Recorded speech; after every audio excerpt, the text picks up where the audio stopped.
Concept समझने की कोशिश की और उसके बाद फिर हमने कुछ टेक्निकल एस्पेक्ट्स पे बात की। दो टेक्निकल एस्पेक्ट्स हमने डिस्कस किए। नंबर वन कि अगर एक एसे में स्टेटमेंट आ जाए और एक जगह क्वेश्चन आ जाए तो उसको कैसे एड्रेस किया जाए। दूसरा जो टेक्निकल पॉइंट था वो ये था कि अगर एक एसे में कॉन्ट्रास्ट आ जाए और का ऑप्शन आ जाए तो हमने उसमें कौन सा स्टांस लेना है, उसको कैसे अटेम्प्ट करना है। फिर हम आगे बढ़े और आगे हमने इवेल्युएशन क्राइटेरिया पे बात की कि एक एग्जामिनर आपके एसे के पेपर में वो कौन सी चीजें देखते हुए आपका एसे पास या फेल कर रहा है। उसमें हमने तीन बातें की, एक ग्रामर, एक कोहेरेंस और एक रेलेवेंस। तो यहां तक हमारा पहला टॉपिक खत्म हुआ था, पहला लेक्चर। यहां आपको स्टिल कोई एम्बिग्विटी है, किसी किस्म के सवालात हैं तो वो आप मुझसे पूछ सकते हैं, अदरवाइज मैं आज का लेक्चर शुरू करता हूं।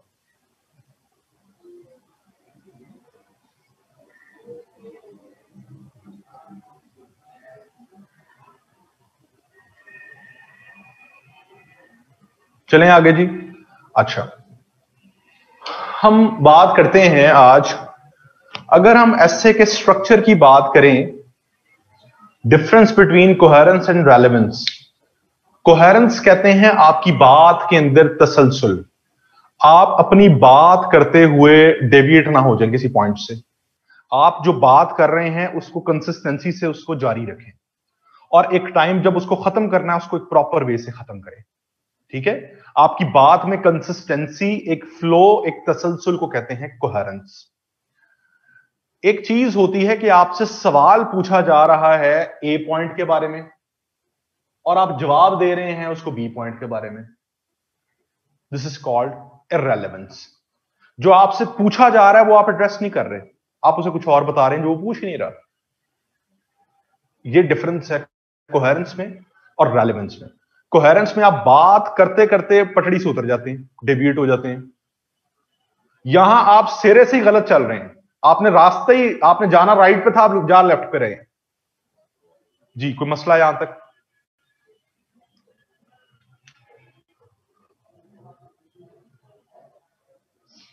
अच्छा जी, अगर हम एसे के स्ट्रक्चर के बारे में बात करें तो हम सबको पता है कि एसे के अंदर एक आउटलाइन होती है।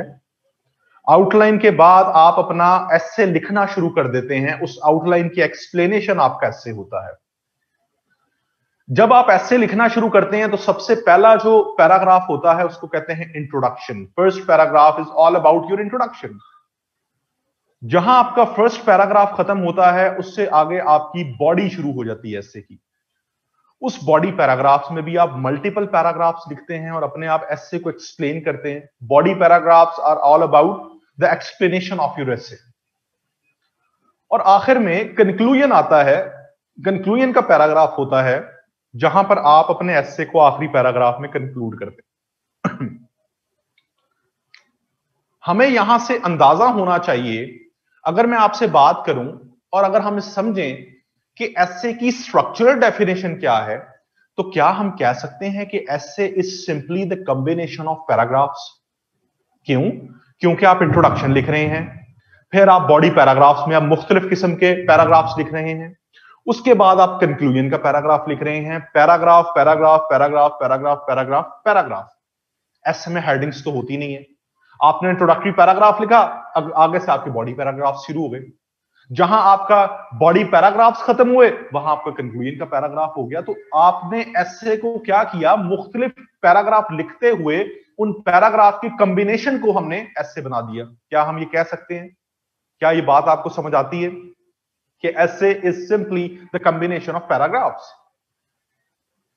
जब हम ये मान रहे हैं, जब हम ये तस्लीम कर रहे हैं कि essay is simply the combination of paragraphs, तो असूल क्या है? असूल ये है कि हमें बजाय इसके कि हम एसे सीखें, हमें पहले यह सीखना चाहिए कि एक पैराग्राफ कैसे लिखा जाता है।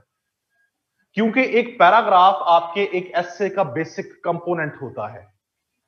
आपको सबसे पहले उस बेसिक कंपोनेंट को लिखना आना चाहिए और एक दफा आपको वो बेसिक कंपोनेंट आ गया, आपको एसे लिखना आ गया। क्यों? क्योंकि आपने पैराग्राफ ही तो लिखने हैं अपने एसे में। तो इससे पहले कि मैं आपको सिखाऊं कि एसे का स्ट्रक्चर क्या है, एसे कैसे लिखना है, मैं आज आपको पहले यह सिखाऊंगा कि एसे का जो एक बेसिक कंपोनेंट एक पैराग्राफ होता है वो कैसे लिखा जाता है। तो पैराग्राफ राइटिंग का एक स्ट्रक्चर है, वो स्ट्रक्चर एक स्टैंडर्ड इंग्लिश स्ट्रक्चर बताती है, वो किसी टीचर का, किसी मेरा या किसी और शख्स का बनाया हुआ स्ट्रक्चर नहीं है। स्टैंडर्ड इंग्लिश वो स्ट्रक्चर देती है कि अगर आपने आधे पेज का या एक पेज का या 1.5 या 2 पेजेस का एक पैराग्राफ लिखना है तो उसका ये स्ट्रक्चर है। अब आप सब लोगों से मेरी दरख्वास्त ये है कि कुछ देर के लिए आप बिल्कुल भूल जाएं, अपने दिमाग से निकाल दें कि हम एसे को स्टडी कर रहे हैं। हम अब अगले 15-20 मिनट जो बात करने जा रहे हैं वो सिर्फ और सिर्फ एसे के एक बेसिक कंपोनेंट पैराग्राफ पे बात करने जा रहे हैं। आपने उस पैराग्राफ को, स्ट्रक्चर को समझना है। आपने मुझसे कतई ये सवाल नहीं पूछना कि एक पैराग्राफ को दूसरे के साथ कैसे लिंक करना है, इसकी लेंथ कैसे होनी है, ये इंट्रोडक्टरी पैराग्राफ है या कौन सा पैराग्राफ है, कुछ नहीं पूछना। मैं एक एक चीज बताऊंगा। अभी मैं सिर्फ एक स्टैंडर्ड पैराग्राफ की आपको बताने जा रहा हूं। फर्ज करने कि आपको सीएसएस के एसए के पेपर में सिर्फ पैराग्राफ आना है, बस अगले 15 मिनट के लिए सिर्फ आपने ये इमेजिन करना है कि आपका सीएसएस में पहला पेपर पैराग्राफ राइटिंग का, एसए का नहीं है। हम एसए की बात ही नहीं कर रहे, बिल्कुल भूल जाएं। अभी मैं आपको एक स्ट्रक्चर पढ़ाने जा रहा हूं पैराग्राफ का, उसके ऊपर मैंने एक सैंपल पैराग्राफ लिखा हुआ है। अभी मैं उसको एक एक लाइन को पढ़ाऊंगा, उसके पैराग्राफ को आपको समझाऊंगा, वो फिर हम आगे चलेंगे। ठीक है, तो हम बात करने जा रहे हैं एसए के एक बेसिक कंपोनेंट पैराग्राफ राइटिंग पे। पैराग्राफ क्या होता है, उसका स्ट्रक्चर क्या होता है, उस पर जरा गौर करें। Structure of paragraph. पैराग्राफ के स्ट्रक्चर में 5 इंग्रेडिएंट्स होते हैं। इन 5 इंग्रेडिएंट्स से मिलकर आपका एक पैराग्राफ बनता है। Number 1, topic sentence.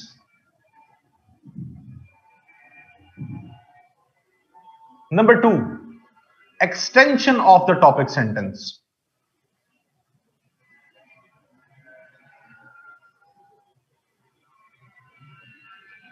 Number 3, explanation. Number 4, exemplification. Number 5, conclusion. एक पैराग्राफ अगर आप, बेशक आधे पेज का, एक पेज का, 1.5 या 2 पेजेस का, अगर आप पैराग्राफ लिखना चाहें तो वो उसमें ये 5 इंग्रेडिएंट्स फॉलो होंगे। पहली चीज है टॉपिक सेंटेंस, उसके बाद आती है extension of the topic sentence, फिर आता है एक्सप्लेनेशन, उसके बाद आती है एग्जाम्पलिफिकेशन और आखिर में आता है कंक्लूजन। इन 5 इंग्रेडिएंट्स से मिलकर आपका एक पैराग्राफ बनता है। ठीक है, व्हाट इज टॉपिक सेंटेंस? आप लोग मेरी फाइल खोल लें जो आप लोगों के साथ शेयर की गई है ग्रुप में, उसको फाइल को खोलें, स्ट्रक्चर ऑफ पैराग्राफ में जाएं और नीचे आपके एक सैंपल पैराग्राफ दिया गया है कलरिंग के अंदर, मुख्तलिफ कलर्स में लिखा हुआ मैंने। Challenges to good governance in Pakistan. Challenges to good governance in Pakistan, ये आपका एक पैराग्राफ दिया गया है, इसको जरा सब लोग खोल लें।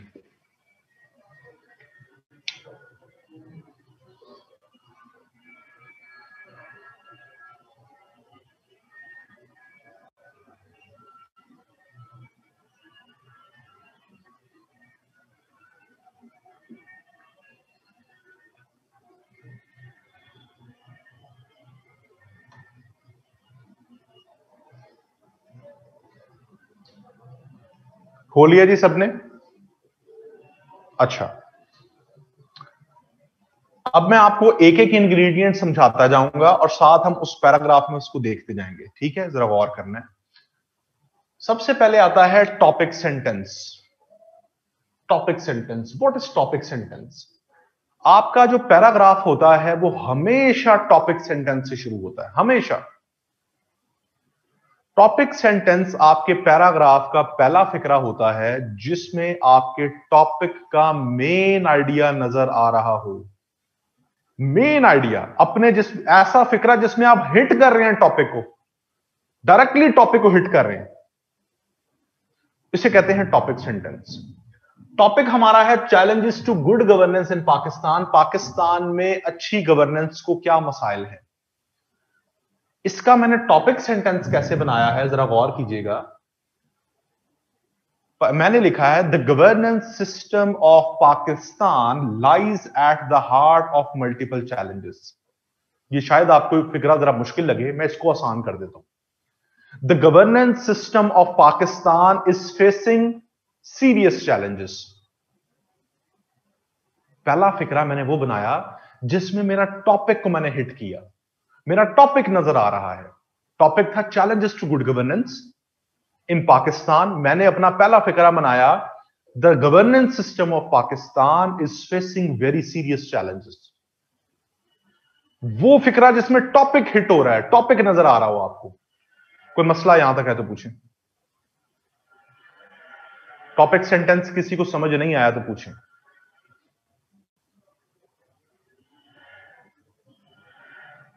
सबको समझ आ गया टॉपिक सेंटेंस? अच्छा, टॉपिक सेंटेंस से अगला एक फिक्रा होता है एक्सटेंशन। एक्सटेंशन किसे कहते हैं? किसी चीज को लंबा करना, किसी चीज को खींचना। Extension of the topic sentence. आपने टॉपिक सेंटेंस से अगला फिक्रा कोई ऐसा लिखना है जो एक्सटेंशन हो आपके टॉपिक सेंटेंस की। मैंने कहा the governance system of Pakistan is facing very serious challenges. Pakistan के गवर्नेंस सिस्टम को बहुत संगीन मसाइल का सामना है। इस बात को मैं कैसे एक्सटेंड कर सकता हूं? क्या मैं ये कह सकता हूं कि ये जो मसाइल हैं, जो पाकिस्तान के गवर्नेंस सिस्टम को मसाइल हैं, ये जो मसाइल हैं ये पाकिस्तान के सोशो इकोनॉमिक और पॉलिटिकल स्फीयर्स को खराब कर रहे हैं। मैंने टॉपिक सेंटेंस की एक्सटेंशन में एक बात कर दी। पढ़ें जरा, दोनों जुमले पढ़े। पहले टॉपिक सेंटेंस पढ़ें, उसके बाद एक्सटेंशन पढ़ें। The governance system of Pakistan lies at the heart of multiple challenges. These challenges are impeding the country's socio-economic and political spheres. जी, एक्सटेंशन में किसी का मसला है तो पूछें। क्लियर? अच्छा, थर्ड पॉइंट है एक्सप्लेनेशन। अब आप अपने मेन आइडिया को एक्सप्लेन करेंगे कि what sort of governance challenges are confronted by Pakistan. आपने बात की ना कि पाकिस्तान को गवर्नेंस के मसाइल हैं, ये गवर्नेंस के मसाइल पाकिस्तान के को नुकसान पहुंचा रहे हैं। अब आप वो एक्सप्लेन करेंगे कि वो किस किस्म के गवर्नेंस के मसाइल हैं। Explanation of these challenges. उस एक्सप्लेनेशन में मैंने कैसे एक्सप्लेन किया है, मैंने थोड़ा हिस्टोरिकल पॉइंट ऑफ व्यू से बता दिया है, उसको करंट सिनेरियोस के साथ लिंक कर दिया है कि हिस्ट्री में पाकिस्तान को ये गवर्नेंस के मसाइल थे, आज पाकिस्तान को ये मसाइल हैं। आप बेशक हिस्ट्री का ना लिखें, आप अभी करंट सारे बता दें। किसी भी तरह से आपने एक्सप्लेन करना है कि मसाइल क्या है, मसाइल की नौयत क्या है, इंटेंसिटी क्या है। जरा पढ़ें। Since its inception, Pakistan has been confronting political instability due to periodic military interventions, coupled with non-democratic attitude of political parties. These factors did not let governance flourish in true letter and spirit. At present, the situation is as similar as of the past. The incapacitated state institutions, incapacitated का मतलब होता है जिनमें capacity ना हो perform करने। The incapacitated state institutions compounded with corruption depict the grim situation of governance crisis in Pakistan. मैंने बता दिया कि हिस्ट्री में पॉलिटिकल इंस्टेबिलिटी थी, पीरियोडिक मिलिट्री इंटरवेंशन थी, नॉन डेमोक्रेटिक एटीट्यूड था पॉलिटिकल पार्टी का। आज भी सिचुएशन उस तरह की है, इनकैपेसिटेटेड स्टेट इंस्टीट्यूशंस हैं, करप्शन है मुल्क में, जिन्होंने हमारी गवर्नेंस को खराब किया। एक्सप्लेन किया गवर्नेंस के मसाइल को। यहां तक किसी को समझ नहीं आई तो पूछें। किसी किस्म का मसला जी यहां तक क्लियर है? यहां तक अच्छा। आगे है एग्जाम्पलिफिकेशन। एग्जाम्पलिफिकेशन का वर्ड ड्राइव हुआ है एग्जाम्पल से। एग्जाम्पलिफिकेशन का मतलब जब आपने टॉपिक सेंटेंस लिख लिया, एक्सटेंड कर लिया, उसको एक्सप्लेन कर लिया, आपकी बात में तब तक वजन नहीं है, आपकी बात में तब तक अथॉरिटी या ऑथेंटिसिटी नहीं है, आपकी बात ऑथेंटिक तब तक नहीं है जब तक कि आप कोई स्ट्रॉन्ग और ऑथेंटिक रेफरेंस ना दें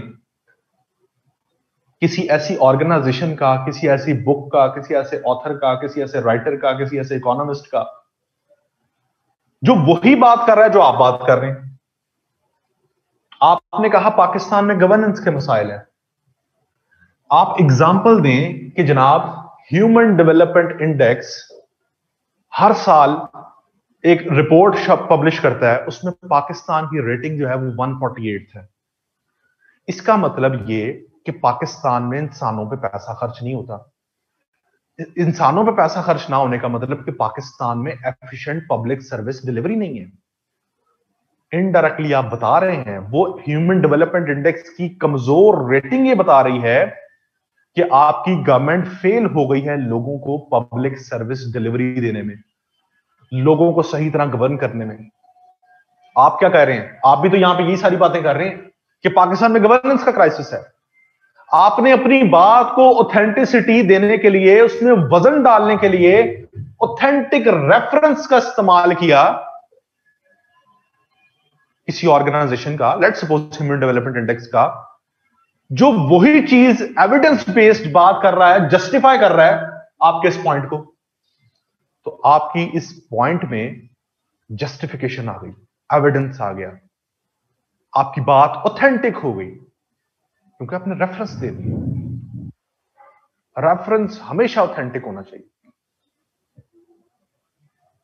रेफरेंस में कोई फैक्ट्स एंड फिगर आ सकता है, कोई इंटरनेशनल गवर्नमेंटल ऑर्गेनाइजेशन की रिपोर्ट आ सकती है, IMF, World Bank, World Trade Organisation, United Nation Security Council, UNDP, UNESCO, UNPFA, Pakistan economic survey, Pakistan bureau of statistics, किसी बुक का रेफरेंस आ सकता है, why nations fail, prisoners of geography, governing the ungovernable, confessions of an economic hitman.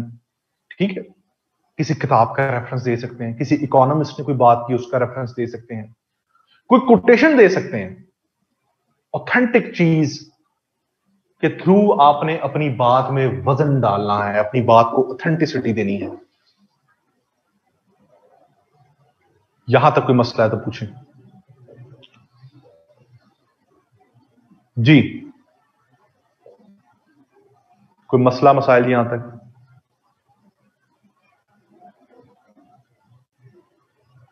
आखिर में आता है conclusion.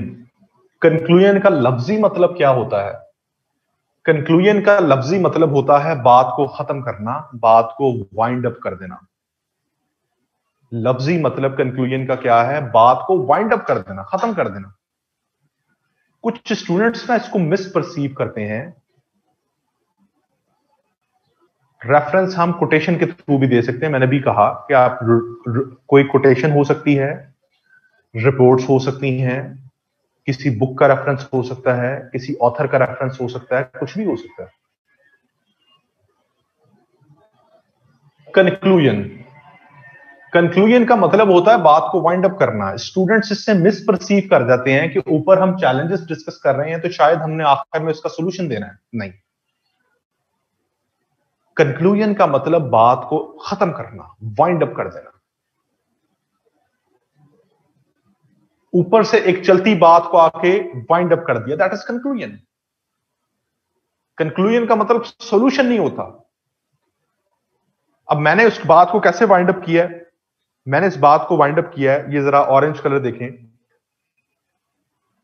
Therefore, the government and state institutions concerned must take affirmative actions in order to cope with ongoing dilemmas so that the country may prosper in true deterrent spirit. मैंने कहा कि जनाब ये सारे गवर्नेंस के मसाइल चल रहे हैं, इन मसाइल को हल करने के लिए गवर्नमेंट और स्टेट इंस्टीट्यूशंस को अफर्मेटिव एक्शंस लेने चाहिए ताकि हम इन मसाइल को खत्म कर सकें। बस बात खत्म। अगर मैं यहां बताता कि किस किस्म के मेजर्स लेने चाहिए तो वो होता सॉल्यूशन। ऊपर से बात चलती आ रही थी, मैंने इसको वाइंड अप किया कि ये मसाइल चल रहे हैं, इनको खत्म करने की जरूरत है। बस मैंने ये नहीं बताया कि कैसे खत्म करना है। अगर मैं बताता तो सॉल्यूशंस हो जाते, सॉल्यूशन नहीं डाल रहे। यहां तक कोई मसला है तो पूछें। ले आओ, ले आओ।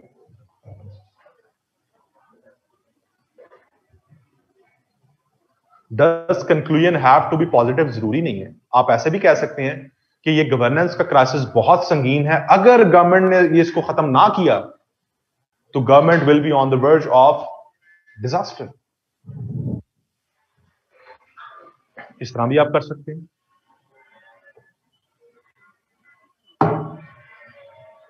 कोई मसला यहां तक क्लियर? पैराग्राफ का स्ट्रक्चर आपको क्या सिखाता है, ये बात जरा गौर से सुननी है। पैराग्राफ का स्ट्रक्चर आपको सिखाता है कि आपने सिर्फ एक पैराग्राफ में एक एस्पेक्ट को डिस्कस करना है, उससे हिलना जुलना नहीं है। आपके टॉपिक में एक एस्पेक्ट क्या है? चैलेंजेस, गवर्नेंस के चैलेंजेस।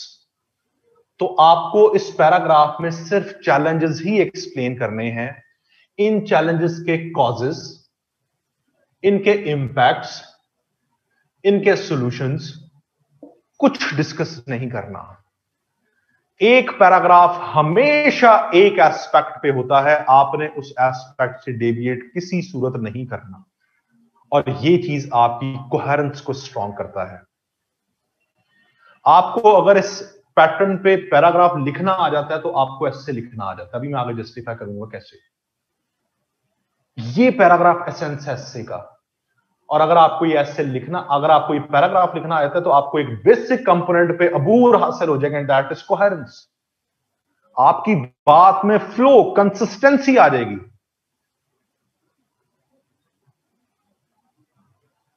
अब आप लोग 5 मिनट लें तसल्ली से, इस पूरे स्ट्रक्चर को पढ़ें और फिर पैराग्राफ राइटिंग को पढ़ें। फिर आपका कोई सवाल है उसको मैं एड्रेस करता हूं।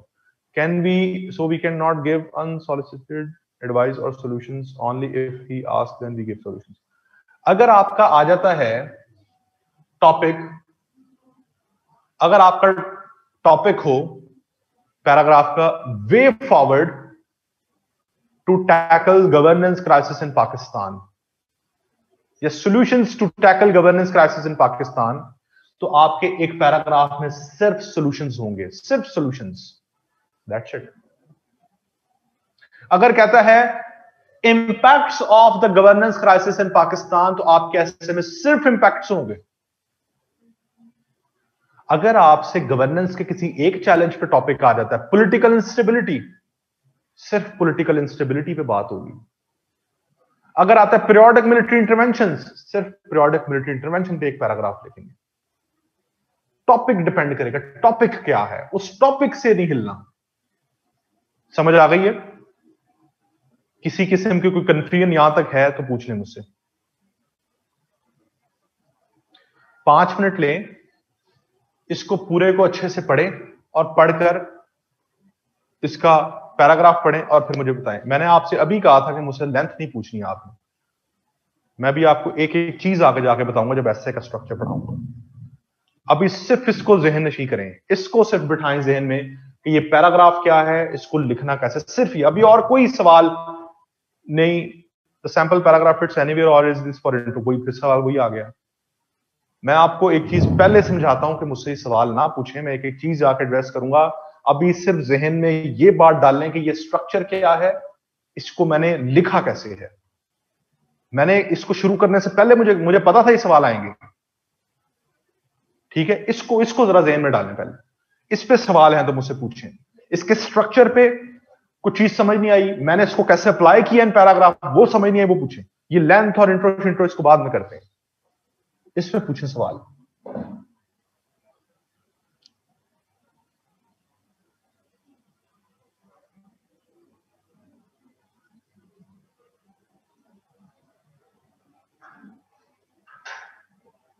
अहमद, मैं आपको आंसर करता हूं, बाकियों को क्वेश्चन जरा पढ़ लेने दें पहले, बाकियों को भी जो क्वेश्चन मैं एक एक करके एड्रेस करूं।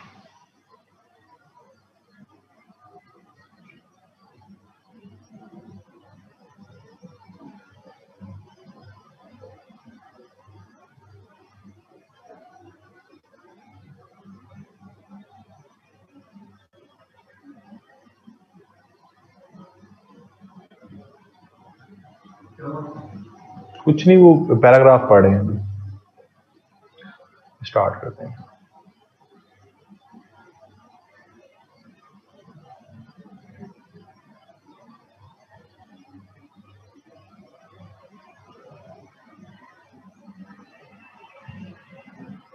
नायाब मैं करता हूं इसको आंसर, बाकी कोई पढ़ लेने जरा।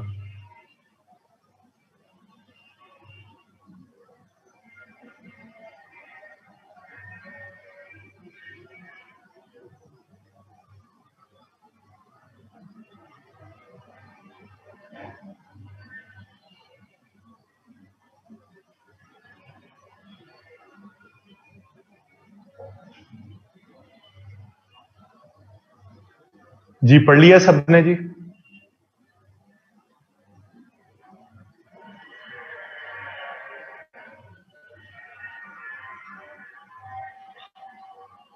अहमद अली का क्वेश्चन है, we have to discuss multiple aspects but one paragraph specifically for the topic. इनका माइक करें अनम्यूट। अहमद अली।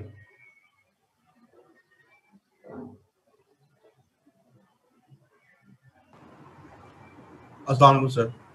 वालेकुम सलाम जी। अहमद सर मैं ये पूछना चाह रहा था, जैसे इस क्वेश्चन में हमारे पास चैलेंजेस हैं, तो हम जो इंट्रोडक्टरी हमारा पैराग्राफ होगा वो हम स्पेसिफिकली चैलेंज को मेंशन करेंगे, उसके बाद हम फिर फर्दर उसमें उसके इफेक्ट्स, सॉल्यूशंस और उन चीज़ों की तरफ जाएंगे। मैंने अभी आपसे एक चीज कही थी कि आप लोग प्लीज प्लीज इस चीज में कंफ्यूज मत हो कि ये इंट्रोडक्टरी पैराग्राफ है या ये कौन सा पैराग्राफ है।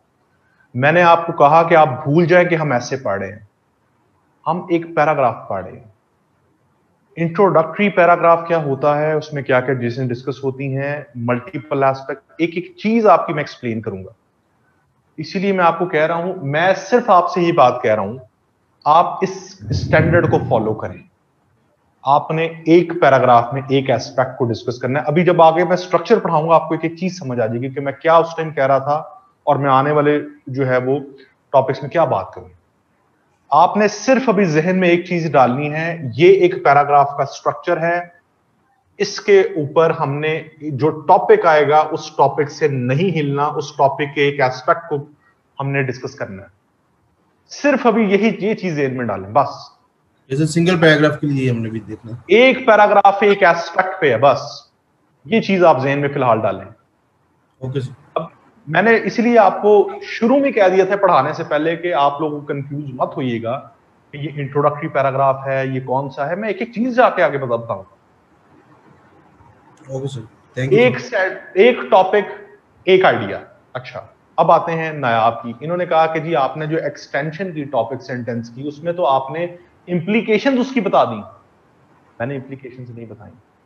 मैं अगर बताता इंप्लीकेशंस तो मैं बताता कि गवर्नेंस की वजह से पाकिस्तान में इन्फ्लेशन आ रही है, पाकिस्तान में करप्शन बढ़ रही है, पाकिस्तान में जो है अनएम्प्लॉयमेंट बढ़ रही है, पाकिस्तान में लॉ एंड ऑर्डर खराब हो रहा है। ये इंप्लीकेशंस हैं। तो मैंने सिर्फ एक लिंक किया चीज को कि पाकिस्तान के सोशो इकोनॉमिक अफेयर्स खराब हो रहे हैं। वो कैसे खराब हो रहे हैं, अगर मैं वो बताता, वो इंप्लीकेशंस होती। ठीक है। महक आपने लिखा है कि दीस चैलेंज आर कॉज्ड बाय, बिल्कुल लिख सकते हैं इस तरह से। Topic sentence is basically unfolding the topic like explaining it. Topic sentence का मतलब, आप सेंटेंस किसे कहते हैं?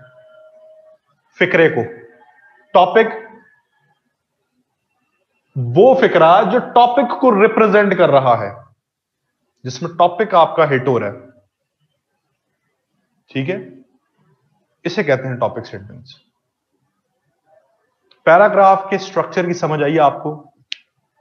कोई कंफ्यूजन, एम्बिगुइटी है तो मुझसे पूछ लें। किसी किस्म का कोई मसला मसाइल है तो पूछ लें जी। हाँ, अब ये अच्छा सवाल है। इन्होंने कहा कि जी आपने एक्सप्लेनेशन में इशू के कॉजेस को भी एड्रेस किया है।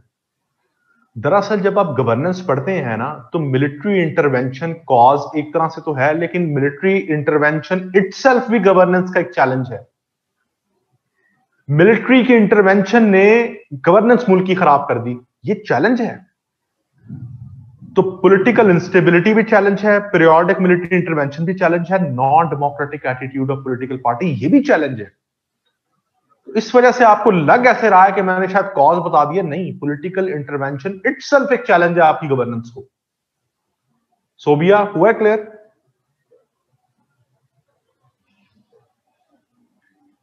I have a question. If I quote some author reference like, अच्छा जी, पाकिस्तान हार्ड कंट्री, ठीक है, नहीं। अच्छा, ये पूछ रही है कि जी क्या अगर मैं किसी बुक को रेफर करती हूं तो क्या मुझे एज इट इज उसके वर्ड उठा कर लिखने होंगे? नहीं, अपने अल्फाज में आपने एक्सप्लेन करना। एज इट इज क्यों उठाने हैं उसके वर्ड्स? आपने अपने अल्फाज में जो है वो चेंज करना है, ठीक है। अच्छा जी, will there be a separate para for implications? जी, इम्प्लीकेशंस का अलग से पैराग्राफ होगा, ठीक है। अगर आपको टॉपिक दिया जाता है इम्प्लीकेशंस का, आप उसकी इम्प्लीकेशंस पे लिखेंगे, ठीक है। Isn't challenge also a cause? Sir, अगर कॉज हो भी जाए तो फिर क्या फर्क पड़ता है? अब पॉलिटिकल इंटरवेंशन है, वो चैलेंज भी है, वो कॉज भी है, तो उसको आप एज अ चैलेंज लिखेंगे, उसमें क्या मसला है, ठीक है जी। और कोई क्वेश्चन किसी किस्म का?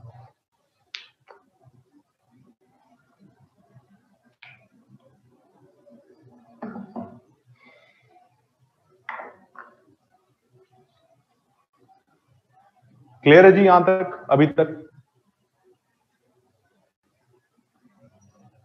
अच्छा, अब आते हैं हम स्ट्रक्चर ऑफ एसे के ऊपर। अब आपके जो दिमाग में अभी कंफ्यूजन चल रही हैं, अभी एड्रेस हो जाएंगी एक एक करके, सारी चीजों एड्रेस हो जाएंगी। अब हम आते हैं स्ट्रक्चर ऑफ एसे के ऊपर। एसे का स्ट्रक्चर क्या होता है?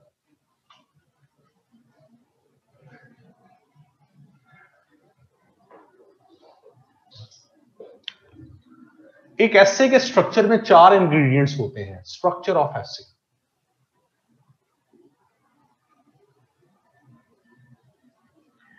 एक एसे के स्ट्रक्चर में 4 इंग्रेडिएंट्स होते हैं।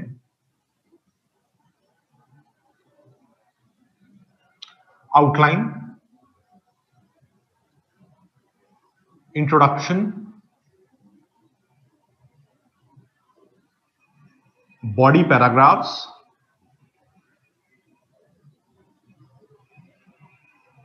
कंक्लूजन।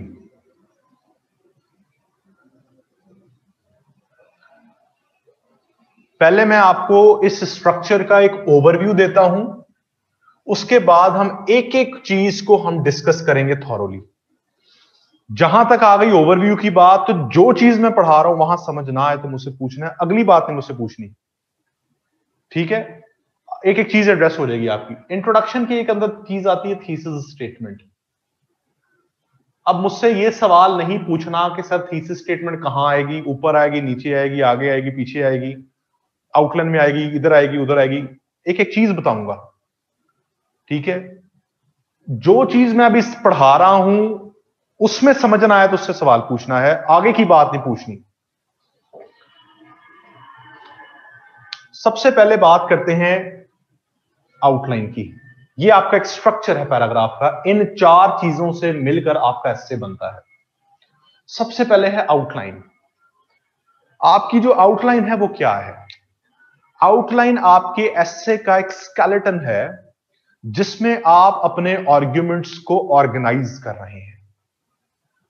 आपके दिमाग में जितने एक टॉपिक के बारे में आइडियाज होते हैं, आप उसको एक ऑर्गेनाइज्ड वे में लिख लेते हैं, उसे हम कहते हैं आउटलाइन। और उन आइडियाज को फिर आप आगे अपने एसे में उसी तरतीब से लिखते हैं। आउटलाइन का मकसद क्या है? ये एक स्केलेटन है। इसका मकसद है आपके दिमाग में जो आइडियाज हैं उनको एक ऑर्गेनाइज्ड फॉर्म में लिख लेना, ताकि उस तरतीब को आप अपने एसे में फॉलो करें। आउटलाइन क्या करती है? आउटलाइन आपको एक आपके एग्जामिनर की रहनुमाई करती है, रीडर की रहनुमाई करती है। उसे पता चलता है कि आपने कौन सी बात किस तरतीब से अपने एसे में की हुई है। आप एक किताब पढ़ते हैं, एक किताब को जब खोलते हैं तो सबसे पहले उसमें क्या चीज आती है? कंटेंट पेज, जिसमें लिखा होता है कि chapter 1 is about this, chapter 2 is about this, chapter 3 is about this, chapter 4 is about this. आपकी रहनुमाई आपको मिलती है कि इस किताब में किस तरतीब से कौन सा चैप्टर दिया गया है, किस तरतीब से कौन सी बात की गई है, आपको एक ओवरऑल स्ट्रक्चर किताब का पता चल जाता है कि अच्छा पहले ये बात होगी, इसमें फिर ये चैप्टर आएगा, फिर इस बारे में बात होगी, फिर इस बारे में बात होगी, ऐसी है। तो आउटलाइन आपका सेम जैसे कंटेंट पेज एक किताब का काम करता है, इसी तरह से आउटलाइन भी एक तरह का आपके एसे का कंटेंट पेज है। यहां तक कोई मसला किसी किस्म का है तो पूछें।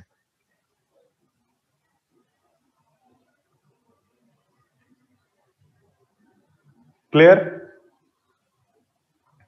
समझ आ गई है? आउटलाइन की लेंथ कितनी होती है, इसमें क्या टेक्निकल पॉइंट्स है, एक एक चीज बाद में एक्सप्लेन करते हैं। अच्छा, इंट्रोडक्शन। आउटलाइन जब आप लिख लेते हैं तो हेडिंग्स नहीं आती, इंट्रोडक्शन की बकायदा हेडिंग नहीं आप देते, आप अगले पेज से अपना एसे लिखना स्टार्ट कर देते हैं। तो जो पहला पैराग्राफ होता है that will be your introduction. अपने एसे के इंट्रोडक्शन में आप अपने टॉपिक को इंट्रोड्यूस करते हैं, आप एक बर्ड्स आई व्यू देते हैं, एक आप ओवरव्यू देते हैं अपने पूरे एसे का। उसमें एक तरह की आपका एसे जो है वो, आपका इंट्रोडक्शन जो है वो आपके एसे की समरी होता है, जिसमें आप अपने एसे को समराइज कर रहे होते हैं, एक जनरल ओवरव्यू दे रहे होते हैं कि मैं आगे ये बात करने जा रहा हूं। ब्रॉड ओवरव्यू है, एक समरी है आपके पूरे का पूरे एसे की, आपका इंट्रोडक्शन। समझ आ गई इतनी बात के इंट्रोडक्शन क्या है? इंट्रोडक्शन समरी है। जैसे आप सब लोगों ने अपनी एकेडमिक डिग्रीज में थीसिस राइटिंग की होगी, रिसर्च आर्टिकल्स लिखे होंगे। जब आप रिसर्च आर्टिकल लिखते हैं या थीसिस लिखते हैं तो उसमें सबसे पहले एब्स्ट्रैक्ट आता है, ये एग्जेक्टिव समरी आती है, ये एक पैराग्राफ होता है जिसे आप पढ़ते हैं तो आपको एक जनरल आइडिया मिल जाता है कि इस पूरे एसे के अंदर, इस पूरे थीसिस में क्या बात हुई है। तो introduction is same like an abstract और an executive summary of your thesis. तो आपका जो इंट्रोडक्शन है वो आपके पूरे एसे का एक तरह से एब्स्ट्रैक्ट है, जिसमें आप समराइज कर रहे हैं अपने एसे को। ठीक है, इसमें एक चीज आती है थीसिस स्टेटमेंट, इस पे बाद में बात करते हैं। इंट्रोडक्शन जब आप लिख लेते हैं, इंट्रोडक्शन हमेशा एक पैराग्राफ का होता है, उसके बाद आपके एसे की बॉडी शुरू होती है।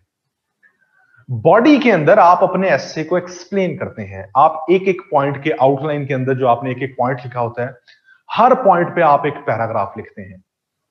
बॉडी पैराग्राफ्स में जितने पैराग्राफ्स आप लिखेंगे वो उस स्ट्रक्चर पे होंगे जो मैंने अभी आपको पढ़ाया। बॉडी पैराग्राफ्स में जितने पैराग्राफ्स आ रहे हैं वो टॉपिक सेंटेंस से शुरू होंगे, कंक्लूजन पे खत्म होंगे। तो इसलिए तो मैं अभी आपको बता रहा था कि अगर आप उस स्ट्रक्चर पे लिखना सीख जाते हैं, आपको ऐसे सारा लिखना आ जाता है, आपने अपने पूरे ऐसे को एक्सप्लेन ही तो बॉडी में करना है। पीछे तो सिर्फ आपका इंट्रोडक्शन एक पैराग्राफ और एक पैराग्राफ कंक्लूजन रह जाते हैं। इन दोनों के स्ट्रक्चर्स डिफरेंट हैं, इंट्रोडक्टरी पैराग्राफ और कंक्लूजन के स्ट्रक्चर्स डिफरेंट हैं। तो आपको सिर्फ दो पैराग्राफ में दो मुख्तलिफ स्ट्रक्चर्स को फॉलो करना है, बाकी पूरा ऐसे जो आपने लिखना है वो आपकी बॉडी है, और बॉडी में आपने जो पैराग्राफ लिखना है वो आपका टॉपिक सेंटेंस से शुरू होगा, कंक्लूजन पे खत्म होगा। अब जवाब मिला मेरी बात का, जो आप पूछ रहे थे सवाल, अभी और मिलेगा। अभी बात कंप्लीट मेरी नहीं हुई, अभी आगे जाके मजीद आपकी क्लैरिटीज होती जाएंगी। इतनी क्लियर हुई बात? अभी आप में से अहमद ने पूछा था कि जी इंट्रोडक्टरी पैराग्राफ में होता है, इसमें ऐसे मिक्स चीजें हो जाती हैं। इंट्रोडक्टरी पैराग्राफ का स्ट्रक्चर ही डिफरेंट है, वो मैं आगे जाके पढ़ाऊंगा।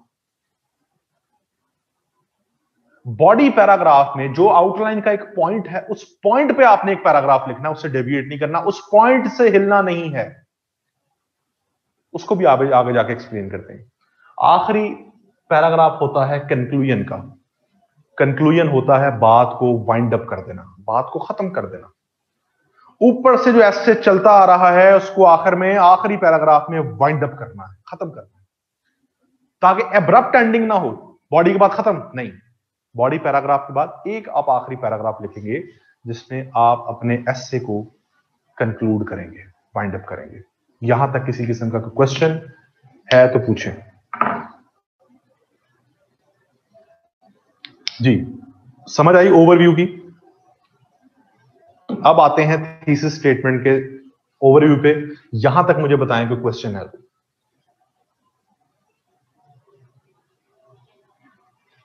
इस पे बाद में बात करते हैं, कंक्लूजन नेगेटिव होना चाहिए पॉजिटिव होना चाहिए, बाद में बात होगी। यहां अभी जो मैंने अभी समझाया है उस पर मुझसे सवाल पूछें कि कॉन्सेप्ट किसी का समझ ना आए वो चीज पूछे।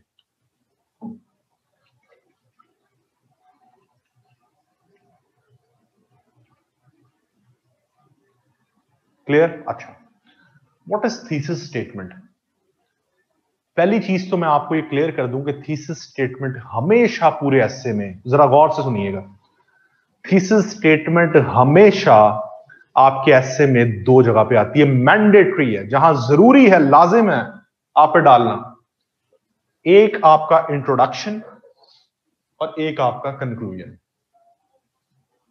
इंट्रोडक्शन में कहां आएगी, ये जब मैं आपको इंट्रोडक्शन का स्ट्रक्चर पढ़ाऊंगा वहां बताऊंगा कहां आएगी। कंक्लूजन में कहां आएगी, स्ट्रक्चर के टाइम पढ़ेंगे कंक्लूजन में कहां आएगी। कुछ स्टूडेंट्स कहते हैं जी फलां टीचर ने हमें कहा कि जी आउटलाइन के अंदर भी थीसिस स्टेटमेंट डाल दें। डाल सकते हैं, ऑप्शनल है, लेकिन उसके फायदे नुकसान क्या है वो हम आउटलाइन में डिस्कस करते हैं। मैंडेटरी कहां है, जरूरी कहां, जहां आनी ही आनी है, introduction and conclusion. What is the concept of thesis statement? Thesis statement is simply your stance on the specific topic. आप जिस टॉपिक के ऊपर अपना एस्से लिखने जा रहे हैं, जहां एस्से क्या है, एक्सप्रेशन ऑफ योर थॉट्स।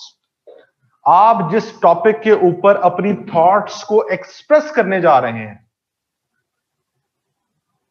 अपनी इजहार ख्याल करने जा रहे हैं, उन थॉट्स के बारे में आपका मौकफ, आपका स्टांस। थीसिस स्टेटमेंट आपका किसी भी मौजू के ऊपर आपका मौकफ होता है, स्टांस होता है।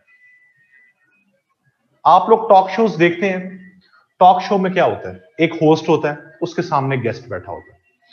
होस्ट आके जी इंट्रोड्यूस करवाता है कि जी मेरा नाम फलां है, आज का जो मेरा मौजू है, टॉपिक है डिस्कशन का, टॉक शो का, वो ये है, और मेरे साथ ये फलां गेस्ट बैठे हुए हैं। तो होस्ट क्या करता है, सबसे पहले उस गेस्ट से पूछता है कि जनाब आप मुझे इस टॉपिक के ऊपर अपना स्टांस बताएं कि आप क्या समझते हैं इस बारे में। वो गेस्ट उसके ऊपर स्टांस लेता है, फिर पूरे टॉक शो में होस्ट उस स्टांस के ऊपर उससे क्रॉस क्वेश्चनिंग करता है और वो पूरे टॉक शो में अपने उस स्टांस को जस्टिफाई करता है। उसका जो स्टांस लेना है, that is his thesis statement. और फिर उस स्टांस को पूरे टॉक शो में जो जस्टिफाई करना है, दैट इज हिज एस्से। तो जो स्टांस है वो थीसिस स्टेटमेंट है, स्टांस को जस्टिफाई कर रहे हैं विद रेलेवेंट आर्गुमेंट्स, वो आपका एस्से। तो thesis statement is just a stance on your topic. यहां तक कोई मसला? जी, कॉन्सेप्ट समझ आया जी थीसिस स्टेटमेंट का?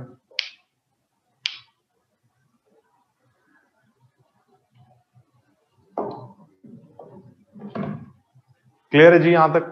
चलें, अब हम एक एक करके चीजों को डिस्कस करते हैं।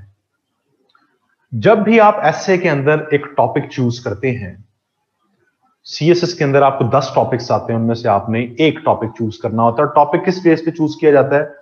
आपके एरिया ऑफ इंटरेस्ट, आपका बैकग्राउंड नॉलेज, आपके पास research based facts and figures, references, इन 3 बेसिस पे आप अपना एक टॉपिक चूज करते हैं कि आपके पास नॉलेज कितना है, आपके पास कितना फैक्ट्स एंड फिगर्स हैं, और क्या आपके एरिया ऑफ इंटरेस्ट से रिलेटेड है या नहीं है।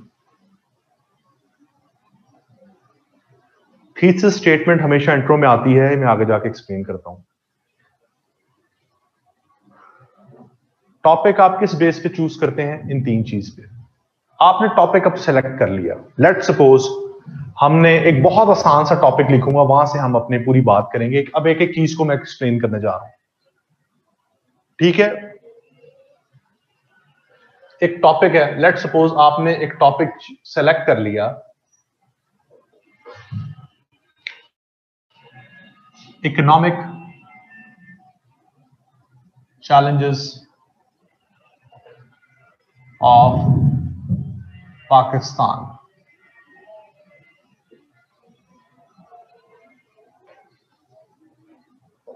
ये अब आपने टॉपिक सेलेक्ट कर लिया है, आपको सीएसएस में टॉपिक आया, उसमें से आपने सेलेक्ट कर लिया। अब आपने इस पे ऐसे लिखना है। सबसे पहला स्टेप क्या होगा जब आप एक टॉपिक चूज करते हैं?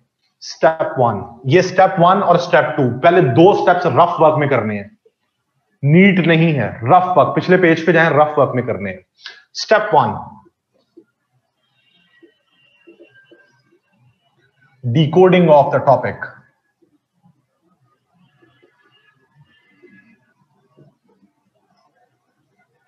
डिकोडिंग का मतलब ब्रेनस्टॉर्मिंग।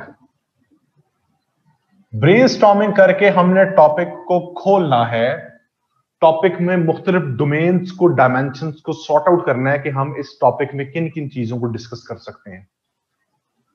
जब आप टॉपिक को डी कोड करते हैं, खोलते हैं, ओपन करते हैं, तो आपको दो तरह के आइडियाज एक टॉपिक में से मिलते हैं, एक मेन आइडियाज, एक अलाइड आइडियाज।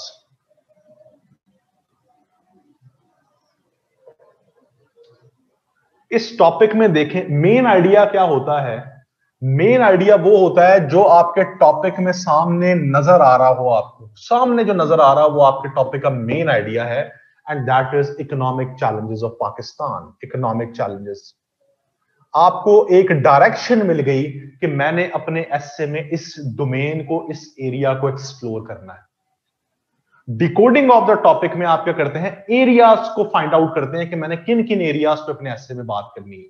तो पहला मेन आइडिया, आपको एक एरिया डोमेन मिल गया, इकोनॉमिक चैलेंजेस, आपको पता चल गया कि मैंने अपने एस्से में अब इकोनॉमिक चैलेंजेस पे तो बात करनी ही करनी है। और कोई मेन आइडिया नजर आ रहा है इसमें आपको? कोई नजर नहीं आ रहा, एक ही मेन आइडिया है, इकोनॉमिक चैलेंजेस ऑफ पाकिस्तान। आपको एक डायरेक्शन मिल गई, एक क्लू मिल गया कि मैंने पाकिस्तान के मौशी मसाइल पे तो बात करनी करनी। यहां आते हैं अलाइड आइडियाज और लिंकिंग आइडियाज। ये क्या होते हैं? अलाइड और लिंकिंग आइडियाज ये होते हैं, अपेरेंटली तो हमें नजर नहीं आ रहे होते यहां पर टॉपिक के अंदर ये आइडियाज, लेकिन ये किसी ना किसी तरह से इनडायरेक्टली मेन आइडिया के साथ लिंक होते हैं। यहां आप करते हैं ब्रेनस्टॉर्मिंग। जरा जहन पे जोर डालें, अगर हम पाकिस्तान के मौशी मसाइल की बात कर रहे हैं तो क्या हम पाकिस्तान के मौशी मसाइल के कॉजेस की नहीं बात कर सकते? कॉजेस, इसकी वजूहात क्या है, ये भी तो ऐसे में डिस्कस कर सकते हैं हम। अब ये अपेरेंटली यहां नजर नहीं आ रहा कॉजेस, लेकिन ये किसी तरह से आपके टॉपिक के साथ लिंक तो है। अगर आप एक मसले को डिस्कस कर रहे हैं तो आपको उसकी वजूहात भी बतानी चाहिए, उसके इंपैक्ट्स भी बताने चाहिए, और उसको सॉर्ट आउट कैसे किया जाए, सॉल्यूशंस भी बताने चाहिए।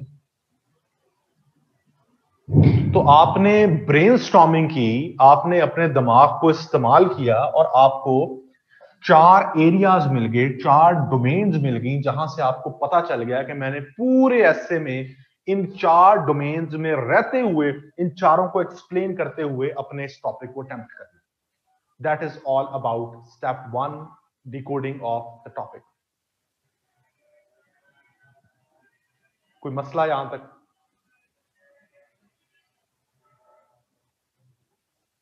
समझ आ गई बात की या नहीं आई? मैंने आपको आगे आने वाले लेक्चर्स में इंटरप्रिटेशन ही सिखानी है, डिकोडिंग ही सिखानी है।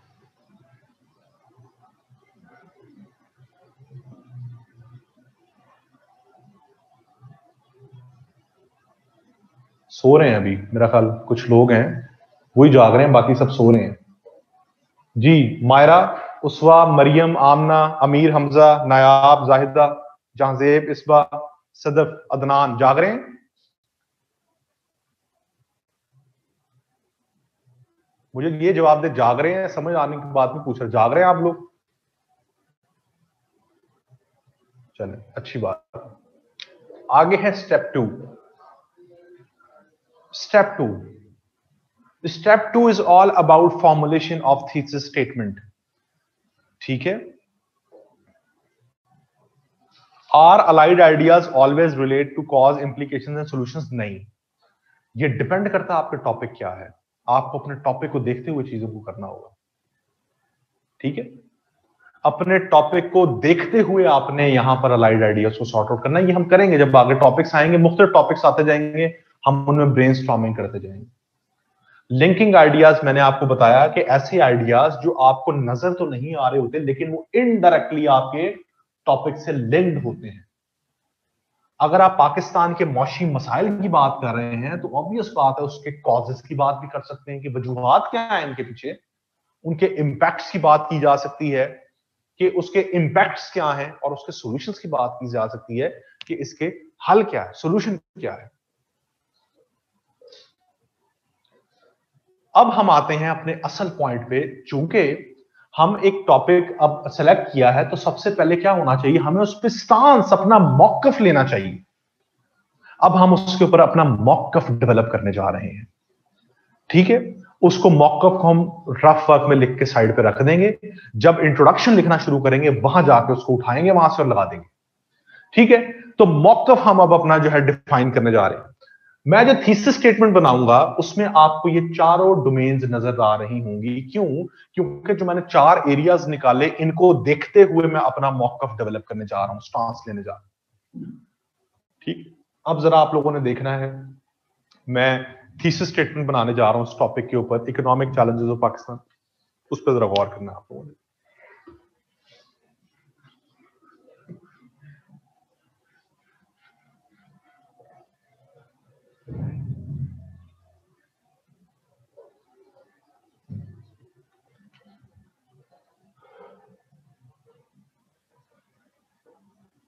ये टॉपिक के ऊपर थीसिस स्टेटमेंट, स्टेप 2।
ये मेरा मौकफ है इस टॉपिक के ऊपर, मेरा थीसिस स्टेटमेंट है। टॉपिक था पाकिस्तान के मौशी मसाइल, इकोनॉमिक चैलेंजेस ऑफ पाकिस्तान। मैंने मौकफ लिया द इकोनॉमिक प्रॉब्लम्स, कोई बात, the economic problems of Pakistan have hampered the development prospects of the country due to various factors. In order to cope with the existing economic woes कहते हैं problems को, pertinent measures should be taken in true latent spirit. Topic था पाकिस्तान के मौशी मसाइल। मैंने उस पर मौकफ लिया कि पाकिस्तान के मौशी मसाइल जो हैं उन्होंने मुल्क के डेवलपमेंट प्रोस्पेक्ट्स को रोका है, खराब किया है कुछ फैक्टर्स की वजह से। लिहाजा जरूरत है पाकिस्तान में ऐसे मेजर्स लिए जाएं, पर्टिनेंट मेजर्स, जिनसे हम इन इकोनॉमिक चैलेंजेस को कोप अप कर सकें। ये मेरा मौकफ है। इस स्टांस में मैंने आपको भी बताया कि ये मैंने स्टांस बनाया स्टेप 1 की बेस पे। स्टेप 1 में जो 4 हमने आइडियाज सॉर्ट आउट किए, 3 अलाइड आइडियाज और एक मेन आइडिया, वो आपको इस थीसिस स्टेटमेंट में नजर आ रहे होंगे, जिनकी बेस पे मैंने ये मॉकअप डेवलप किया। नंबर 1, इकोनॉमिक प्रॉब्लम्स था ना main idea, economic challenges. Number 2, due to various reasons, causes, आ गया ना। Number 3, impacts have hampered the development prospects of the country, development को रोका है, एडवर्सली इंपैक्ट किया है, hampered, impacts. Pertinent measures, solutions. वो चारों एरियाज आपको नजर आ रहे हैं जिसकी हमने डिकोडिंग की थी, वो चारों आपको इस थीसिस स्टेटमेंट के अंदर नजर आ रहे हैं। यहां तक कोई क्वेश्चन है तो पूछें, अभी खत्म नहीं हुई थीसिस स्टेटमेंट की बात, खत्म नहीं हुई, यहां तक कोई कंफ्यूजन है तो पूछें।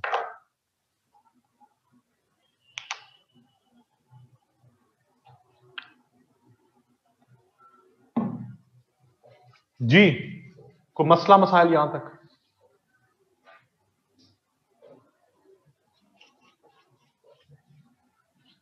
क्लियर? चले अब बात करते हैं थीसिस स्टेटमेंट में दो टेक्निकल पॉइंट्स की। नंबर 1, थीसिस स्टेटमेंट कभी भी 2 सेंटेंसेस से एक्सीड नहीं करनी चाहिए, maximum 2 sentences and minimum 1 sentence. Thesis statement आपकी 2 सेंटेंसेस से ज्यादा नहीं होनी चाहिए, मैक्सिमम 2 सेंटेंसेस की होनी चाहिए, ठीक है। What after economic whose, WOES, problems को कहते हैं वूज। पहला पॉइंट मैंने आपको बताया कि थीसिस स्टेटमेंट कभी भी 2 सेंटेंसेस से ज्यादा ना हो। ये लाइंस नहीं गिननी है आपने, सेंटेंसेस गिनने हैं। सेंटेंस वहां से वहां तक पहला है और आगे दूसरा है, 2 सेंटेंसेस मैक्सिमम। दूसरा टेक्निकल पॉइंट, गौर से जरा छोड़ दें, पेंसिल्स कॉपीज अपनी छोड़कर मेरी ये बात सुने। दूसरा टेक्निकल पॉइंट ये कि थीसिस स्टेटमेंट हमेशा जनरलाइज्ड होनी चाहिए, थीसिस स्टेटमेंट कभी भी स्पेसिफिक नहीं होनी चाहिए। इसका क्या मतलब है? थीसिस स्टेटमेंट जनरलाइज होने का मतलब यह है कि हमेशा अपनी थीसिस स्टेटमेंट में जनरल टर्मिनोलॉजीज का इस्तेमाल करें, कभी भी स्पेसिफाई ना करें।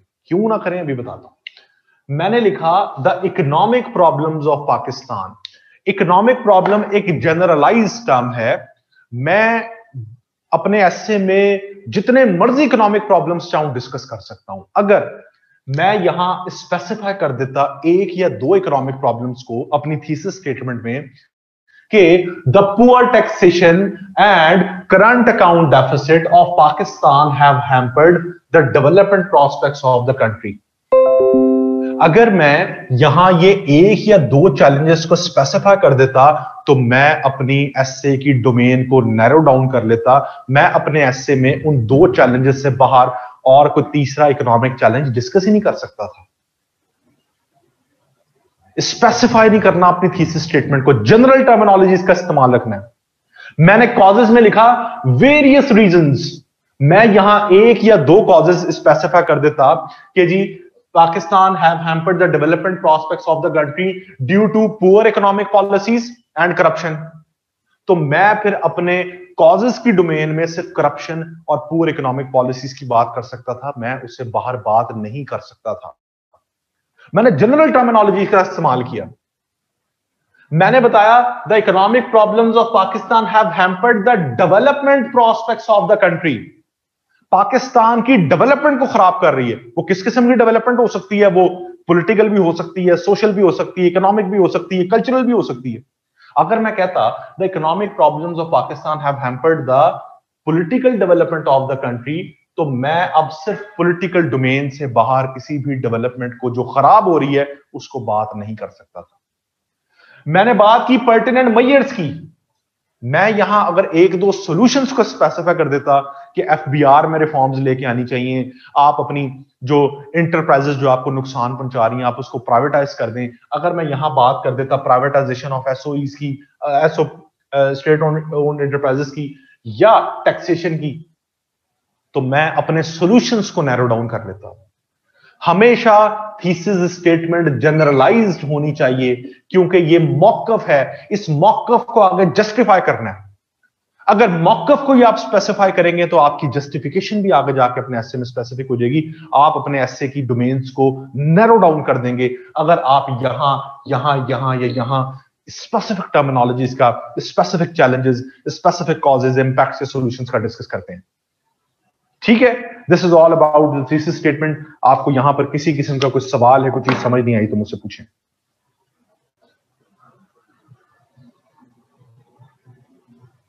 क्लियर है जी थीसिस स्टेटमेंट का कॉन्सेप्ट?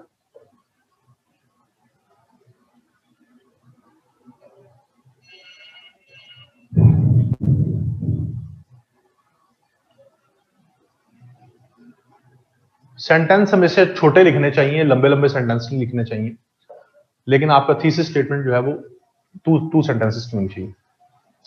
ऐसे चाहे आर्गुमेंटेटिव है, चाहे नैरेटिव है, सॉरी नैरेटिव तो आता नहीं, चाहे वो एक्सपोजिटरी डिस्क्रिप्टिव, हर तरह की थीसिस स्टेटमेंट यही होगी। थीसिस स्टेटमेंट में यही रूल अप्लाई होगा, 2 सेंटेंसेस एक्सीड नहीं करनी चाहिए, और थीसिस स्टेटमेंट में जनरलाइज रखना आइडियाज को, स्पेसिफिक नहीं करना। वो किसी भी किस्म का ऐसे है।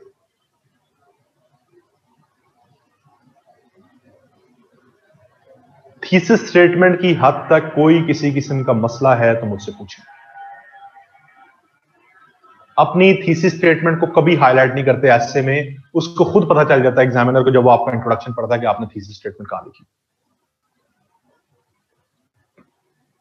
चलें अब ऐसा करते हैं, एक और प्रैक्टिस करते हैं ताकि आपकी जरा थोड़ी सी मजीद चीजें क्लियर हो जाएं। एक और टॉपिक पर प्रैक्टिस करते हैं इसकी, और हम आज का लेक्चर यही वाइंड अप करेंगे। नेक्स्ट लेक्चर में मैं आपको आउटलाइन और आपको इंट्रोडक्टरी पैराग्राफ और बॉडी और कंक्लूजन्स में हम बात करेंगे। ठीक है, क्योंकि इस टाइम पे आउटलाइन को कम से कम डिस्कस करने के लिए आधा घंटा चाहिए, इसमें बहुत टेक्निकल पॉइंट्स हैं, अब वो हमारे पास टाइम नहीं है। तो हम आपको इसमें, मैं एक और टॉपिक पे हम यही दोबारा से प्रैक्टिस करते हैं ताकि आपको मजीद क्लैरिटी हो जाए चीजों में। टॉपिक है new wars lie in economic Jones.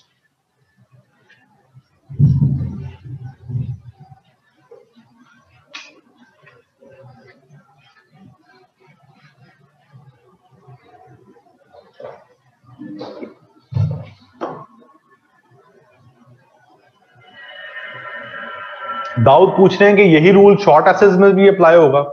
100% यही रूल अप्लाई होगा। ये वीडियो स्टक हो गई।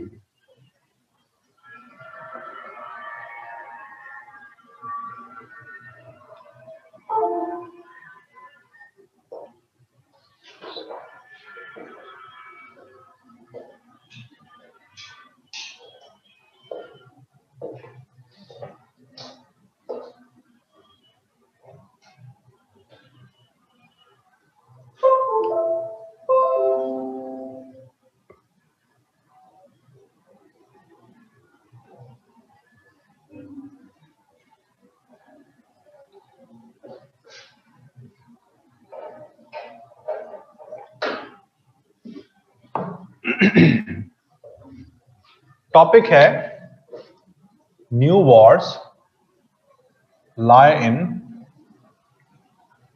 Economic fronts. Step 1, decoding main ideas, allied ideas. इसमें मेन आइडिया आपको क्या नजर आ रहा है? वो कह रहा है कि आज की जंगें इकोनॉमिक फ्रंट्स पे लड़ी जा रही हैं। आज की जंगों के पीछे जो मोटिव्स हैं वो इकोनॉमिक मोटिव्स हैं। सबसे पहले आप मेन आइडिया में बताएंगे कि how are the new wars being fought in economic fronts, कि कैसे आपकी जो जंगें हैं वो इकोनॉमिक फ्रंट्स पे लड़ी जा रही हैं। How are modern wars being fought in economic front.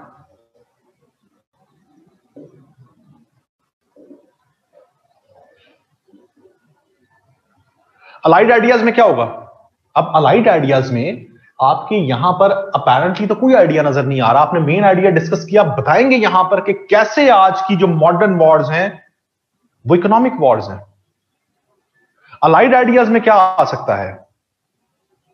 Allied ideas में आ सकता है कि अगर आज की जंगें इकोनॉमी के ऊपर बेस्ड हैं, आज की जो जंगें दुनिया में हो रही हैं, इसके दुनिया के लिए रेपरकशंस क्या हैं, इसके दुनिया के ऊपर इंपैक्ट्स क्या हैं। इंपैक्ट्स, कॉजेस क्यों नहीं इसमें आएंगे?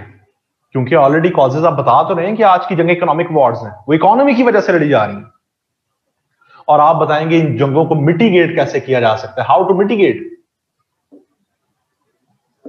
सॉल्यूशंस, वे फॉरवर्ड, 3 डायमेंशनल ऐसे 3 डायरेक्शंस में लगी। पहले आप बताएंगे कि कैसे जंगें आज इकोनॉमिक जोन्स में लड़ी जा रही हैं, फिर आप बताएंगे उसके दुनिया पे इंपैक्ट्स क्या हैं और उनको रोका कैसे जा सकता है। सिंपल। कोई मुश्किल बात इसमें, कोई मुश्किल चीज है? कोई मुश्किल नहीं। यहां अगर आपने इंटरप्रेट ऐसे को कर लिया या डोमेन से ही बना ली तो आपका ऐसे ठीक है सारा, ठीक है। आगे देखते हैं इसकी थीसिस स्टेटमेंट।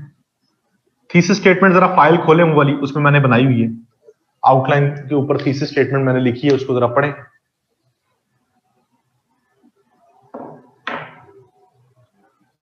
मैंने लिखा है the 21st century has witnessed various military confrontations that are based on economic outcomes. In order to cope with their grave repercussions होता है impacts, pertinent measures at domestic and global levels are direly needed. मैंने कहा 21वीं सदी में जो जंगें हो रही हैं वो इकोनॉमी की बेस पे हो रही हैं, तो मेरी पहली जो है वो हाईलाइट हो रही है डोमेन। मैंने बताया कि इनके रेपरकशंस को, इंपैक्ट्स को मिटिगेट करने के लिए जरूरत है कि नेशनल और इंटरनेशनल लेवल पर इनिशिएटिव्स लिए जाएं। वो जो इनिशिएटिव्स हैं वो सॉल्यूशंस हैं और इंपैक्ट्स रेपरकशंस हैं। तो आपने देखा मेरी थीसिस स्टेटमेंट में तीनों डोमेन्स एड्रेस हो रही हैं। पढ़ें जरा दोबारा थीसिस स्टेटमेंट को, फिर मुझे बताएं कि समझ आई है नहीं है।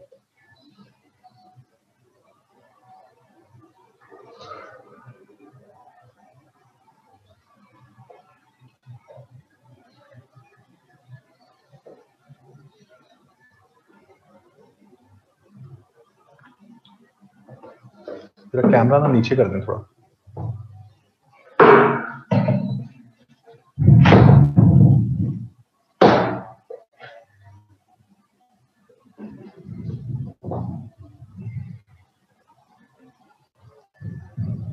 हाँ जी,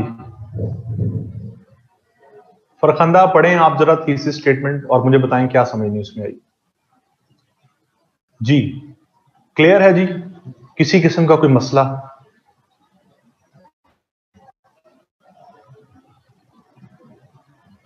मैंने आपको बताया कि मेन आइडिया इसमें आएगा। आप पहले मेन आइडिया बताएंगे कि कैसे, how are modern wars being fought in economic zones, कि आज जो इकोनॉमिक वॉर्स लड़ी जा रही हैं वो कैसे लड़ी जा रही हैं, पहले इस चीज को एक्सप्लेन करेंगे। अलाइड आइडियाज में आ जाएंगे, उसके इंपैक्ट्स दुनिया पे क्या है, उसके सॉल्यूशंस क्या है।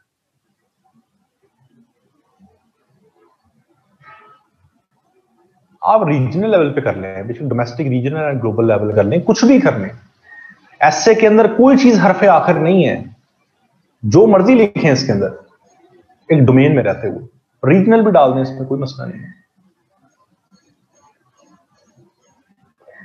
कोई मसला मसाइल जी यहां तक समझ आइए? आज के लेक्चर की चीजें कुछ क्लियर होना शुरू हुई हैं। कल का हमारा आखिरी लेक्चर होगा स्ट्रक्चर के ऊपर, उसमें हम पूरा स्ट्रक्चर कंप्लीट कर लेंगे। आपके एक क्वेश्चन उसमें एड्रेस हो जाएगा। Can you please read the statement under main idea? How are modern wars being fought in economic zones?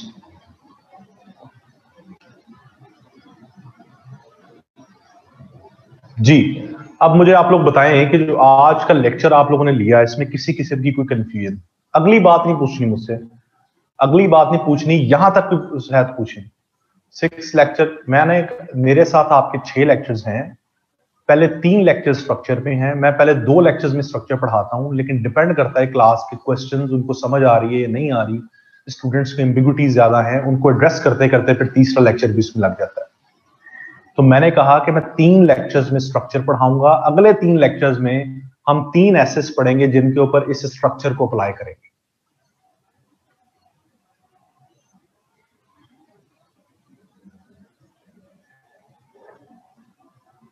Assignment आपकी है, आपने एक पैराग्राफ लिखना है, जो मैंने आज आपको स्ट्रक्चर पढ़ाया पैराग्राफ का, टॉपिक सेंटेंस वाला पैराग्राफ। दोबारा जरा गौर से सुनना है। टॉपिक सेंटेंस वाला जो मैंने आपको स्ट्रक्चर पढ़ाया पैराग्राफ का, उस स्ट्रक्चर के ऊपर आपने एक पैराग्राफ लिखना है। उसका टॉपिक है challenges to higher education in Pakistan. Challenges to higher education in Pakistan, इसके ऊपर आपने एक पैराग्राफ लिखना है, चाहे आधे पेज का हो चाहे एक पेज का हो।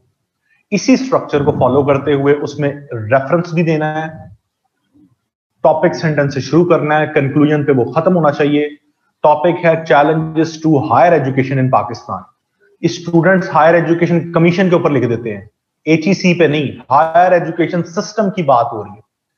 पाकिस्तान में जो हायर एजुकेशन के मसाइल हैं उनके ऊपर एक पैराग्राफ लिखना है, इस स्ट्रक्चर को फॉलो करते हुए जो मैंने पढ़ाया। Do we need to buy your essay book? मेरी आप ऐसे की किताब खरीदना चाहते हैं तो जरूर खरीद लें, नहीं चाहते तो फिर भी ना खरीदें, it's totally up to you. अभी उसका अपडेटेड एडिशन आया जिसमें मैंने 25 एसेस डिस्कस किए हैं, 25 एसेस। उन एसे से बाहर एसे नहीं आएगा आपका CSS में, ये मैं गारंटी करता हूं। उसमें फुल फ्लेज एसेस नहीं है। मैंने उसमें सबसे पहले थॉरोली जो आपको स्ट्रक्चर पढ़ा रहा हूं, स्ट्रक्चर मैंने लिखा है उसमें। उस स्ट्रक्चर के बाद मैंने 25 एसेस के ऊपर आउटलाइंस बनाई हैं, थीसिस स्टेटमेंट्स बनाई हैं, इंट्रोडक्शंस लिखे हैं और कंक्लूजन्स लिखे हैं। फिर मैंने आखिर में उस किताब के अंदर कोटेशंस डाली हुई हैं, कनेक्टर्स डाले हुए हैं, ये चीजें मैंने डाली हैं। छोटी सी किताब है, वो अगर आप लोग लेना चाहें आपको मिल सकती है। दराज.pk से आप खरीद लें, जहांगीर वर्ल्ड टाइम्स से आप खरीद लें, अपने किसी शहर के बड़े बुकलेट से खरीद लें, वो खरीद सकते हैं। अगर नहीं भी खरीदना चाहते तो it's totally up to you, ठीक है। तो बहरहाल वो आपको किताब आपकी वो आप उसमें ऐसे आपका कवर हो जाएगा। मेरी बुक का नाम क्या है? एसे एसेंशियल्स के नाम से मेरी किताब है, एसे एसेंशियल्स बाय अरसलान जाहिद। अरसलान जाहिद मेरा नाम है, मेरी किताब का नाम है एसे एसेंशियल्स। ब्लैक कलर की बुक है, छोटी बुक है वो आप लोग ले लें। उसमें आपके ये कंसर्न्स एड्रेस हो जाएंगे। उन 25 एसेस में से बाहर ऐसे नहीं आएगा, ये मैं गारंटी करता हूं। एसे एसेंशियल्स। दूसरी बात कि मैंने आपको जो भी दिया असाइनमेंट, चूंकि मेरा आप लोगों के साथ ये असाइनमेंट वाला पहला इंटरेक्शन है, मैं आपको एक दो चीजें जरा क्लियर करता चलूं। मैं कभी कोई चीज इंपोज नहीं करता किसी के ऊपर। आप मुझे खुद बताएंगे कि असाइनमेंट किस टाइम पे सबमिट करवाएंगे आप, लेकिन जो टाइम आप डिसाइड करेंगे, 1 घंटा, आधा घंटा, 2 घंटे, 3 घंटे की गुंजाइश नहीं, 1 मिनट की भी गुंजाइश नहीं है कि उससे ऊपर टाइम हो जाए। 1 मिनट की जो लेट असाइनमेंट हुई उसको मैं सबमिट नहीं करूंगा, वो मैं चेक नहीं करूंगा। 1 मिनट की भी गुंजाइश नहीं है। इसलिए चॉइस आपकी है। टाइम, दिन आपने डिसाइड करना है, टाइम आपने डिसाइड करना है।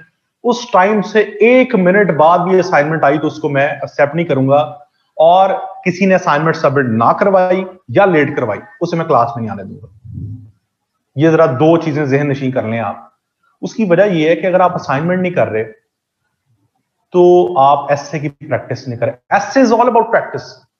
अगर आप प्रैक्टिस नहीं कर रहे तो आपका एसे पास नहीं होना, और जब आपने एसे में होना ही फेल है तो क्यों अपना टाइम जाया कर रहे हैं क्लास लेके? बिल्कुल टाइम जाया ना करें। तो ये चीज जहन नशीं कर लें कि मैं किसी स्टूडेंट को क्लास में बैठने नहीं दूंगा। ये अपनी कोऑर्डिनेटर्स जो भी आपके हैं, बैच इंचार्ज हैं, वो आपको बता देंगे। 1 मिनट भी लेट नहीं होनी चाहिए असाइनमेंट। टाइम खुद डिसाइड करना है। अब आप खुद बता दें कि किस टाइम पे किस दिन सबमिट करवाएंगे। असाइनमेंट बता दें। आपने अपनी असाइनमेंट लिखनी है, आपने उसकी तस्वीर बनानी है और उसको PDF में कन्वर्ट करना है। कैम स्कैनर एक एप्लीकेशन है मोबाइल में, उसमें तस्वीर बनाए, तस्वीर बनाकर उसकी आप जो है वो PDF बनाए वहां पर, और PDF अपनी सेंड कर दें। हम अपने बैच इंचार्ज को आप अपनी जो है PDF सेंड कर दें। मैं बार बार आपसे कह रहा हूं, टाइम मुझे बता दें, दिन बता दें, टाइम बता दें।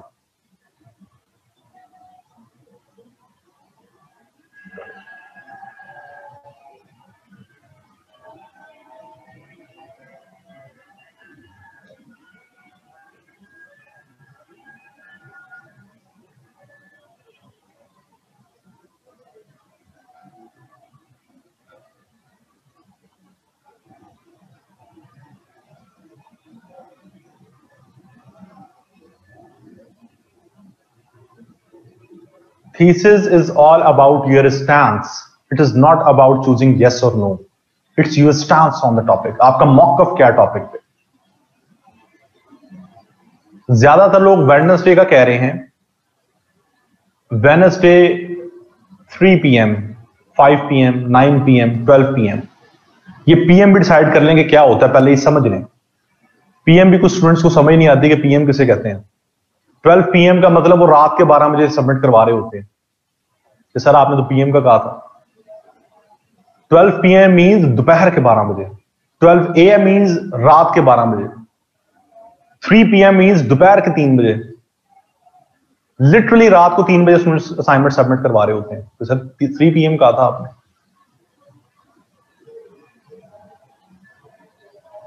टाइम और दिन डिसाइड करके मुझे बता दें. 12 AM. अच्छा चलें, वेडनेसडे रात 9 बजे भेज देंगे असाइनमेंट. एक पेज का या आधे पेज का पैराग्राफ लिखना है. परसों वेडनेसडे है, परसों रात 9 बजे आपकी असाइनमेंट सबमिट हो जानी चाहिए.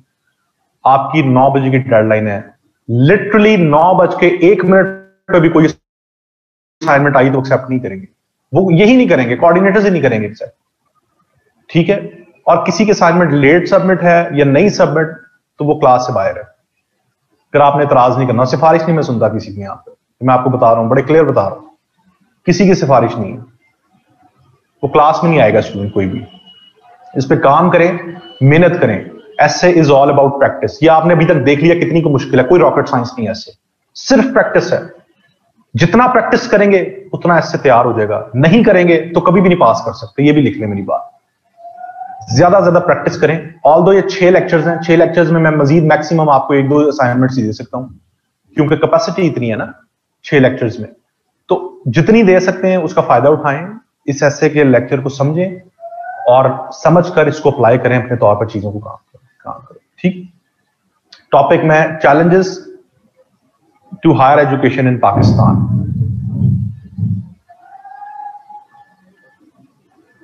जाहिदा आप जो डेली बेसिस पे काम कर रही हैं, 2 ऑप्शंस हैं. मैं नहीं चेक कर सकता डायरेक्टली. एक ऑप्शन ये है कि आप अपना काम भेज दिया करें. यहां पर हमारे काउंसलर्स हैं, हमारा इंग्लिश डिपार्टमेंट है, वहां पे इंग्लिश के लोग चेक करके आपको वापस भेज दिया करेंगे. या आप लोगों में से जो लोग लाहौर से हैं वो लोग इधर इंस्टीट्यूट में आकर इन पर्सन आकर चेक करवा सकते हैं. इन पर्सन में चेक कर लूंगा. आप लोग आ जाया करें इंस्टीट्यूट. यहां पर इनसे जो लोग लाहौर से हैं अगर वो मुझसे वैल्यूएशन इन पर्सन करवाना चाहते हैं इंस्टीट्यूट आ जाए. यहाँ पे आप उनसे अपनी कोऑर्डिनेटर से मेरा टाइम पूछ लें किस टाइम में अवेलेबल होता हूँ. उस पर आप आके इन पर्सन मिल सकते हैं. मैं इन पर्सन उसमें आपकी वैल्यूट कर सकता हूँ. लेकिन रोज मैं ऑनलाइन नहीं चेक कर सकता. मेरा रोज डिफरेंट टाइमिंग्स हैं. आप अपनी कोऑर्डिनेटर से पूछ लें, वो आपको बता देंगे. जो आप बैच इंचार्ज कौन है आपकी, वो आपको बता देंगे कि मेरी रोज स्केड्यूल क्या होता है. उस लिहाज से आप आ जाएं इधर आके आप टाइम ले लें और मैं चेक कर दिया करूंगा. चले इंशाल्लाह जी नेक्स्ट आपकी क्लास है मेरा ख्याल. और उसके बाद फिर आप नेक्स्ट में हम इंशाल्लाह बात करेंगे.